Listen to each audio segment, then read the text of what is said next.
All right. So we're going on to the next division, which is featherweight. And you already see the weight limit. You notice divisions are going up in 4 pounds, right? Okay. Now the featherweight division, before I go on to that, I want to state something. It's not very regularly that we have unification bouts. Unification bout means a bout between 2 champions in 2 different bodies. Take, for instance, I'll give you an example. If Nonito Donaire, for instance, was to fight Johnny Gonzalez, that would be called a unification bout. It would be for the WBA and WBC belts, so that if whoever wins that fight gets the both belts. Okay, that's how Guillermo Rigondeaux in the weight division below this one was able to become unified. Okay, he fought 2 champions. First he fought for the WBO belt against Ricardo Carbota, and then he did a unification bout with Nonito Donaire for the WBA belt. Alright, now unification bouts are rare, but even much more rare than that is when somebody becomes the undisputed champion because they have all the belts. Okay? Now, the WBA has a different method of calling a super champion the undisputed champion, so don't get confused by that. You know, here it's saying that Nonito Donaire is the undisputed champion. What do they really mean is super champion? Okay, he's defended the WBA belt more than 5 times. Okay? Alright, we'll go into these guys now. Let's start with Vasily Lomachenko from the Ukraine.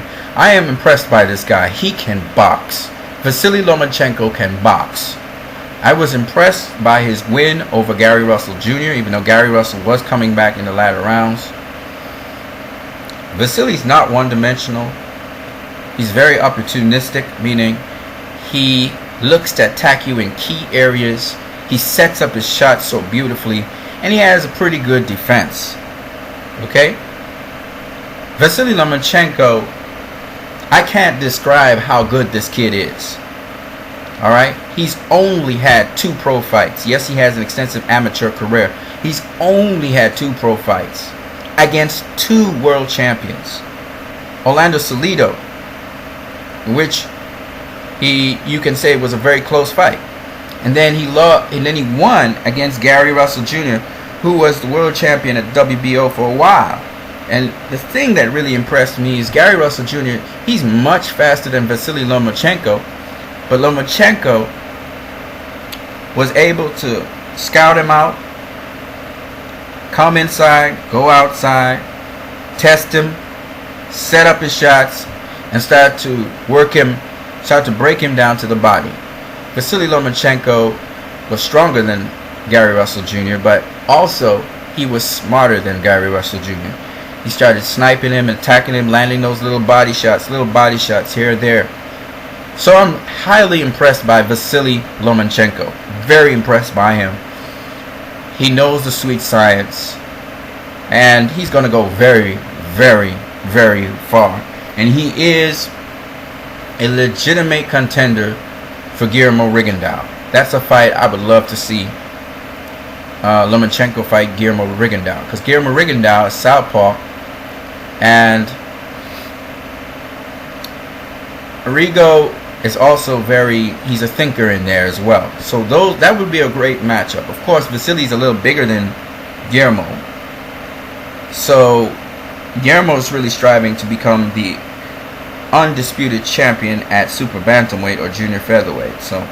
But Vasily Lomachenko, he has only 2 pro fights. He's lost 1. It was very close, a split decision. And I'm seeing here 1 knockout. I don't know what that's about. He hasn't had any knockouts yet. Okay, but he's a very, very, very well-rounded, very good fighter. The IBF champion, which is, let me see if I got this right, Evengi Gradovic. I may have mispronounced his name. I'm sorry. I apologize. I don't know the guy. He is undefeated, 19 wins, 9 knockouts. Okay. Last time he really had a legitimate fight was March 1st, 2013. Johnny Gonzalez.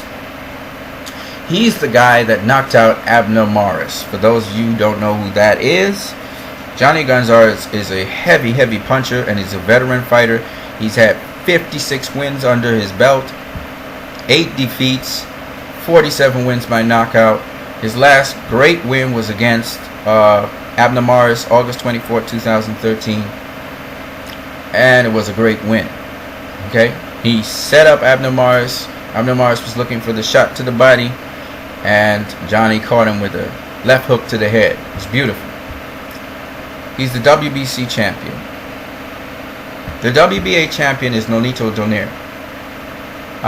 He just most recently defended his belt against some opponent. I don't know who it was. I can't remember.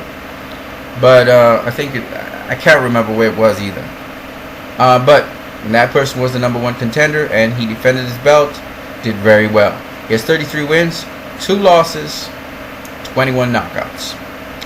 This title, Undisputed Champion, is kind of a misnomer. It's really Super Champion because he's defended the title 5 times, but whatever. Then you have Nicholas Walters from Jamaica. He's undefeated. He has 24 wins, but his last fight or defense was in December 8th, 2012. So he's not been very active with world-class contenders.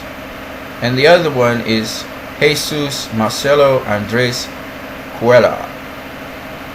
He's from Argentina. He just recently fought and beat another guy. His last big fight, though, in defense was in August 23rd, 2013. This could be, nah. So, but I think he fought Ricardo. No, he fought something Rico Ramos, and he won the interim championship, I think, from him. And he's a pretty good fighter. Okay. So that's the featherweight division, and yeah, on to the next one.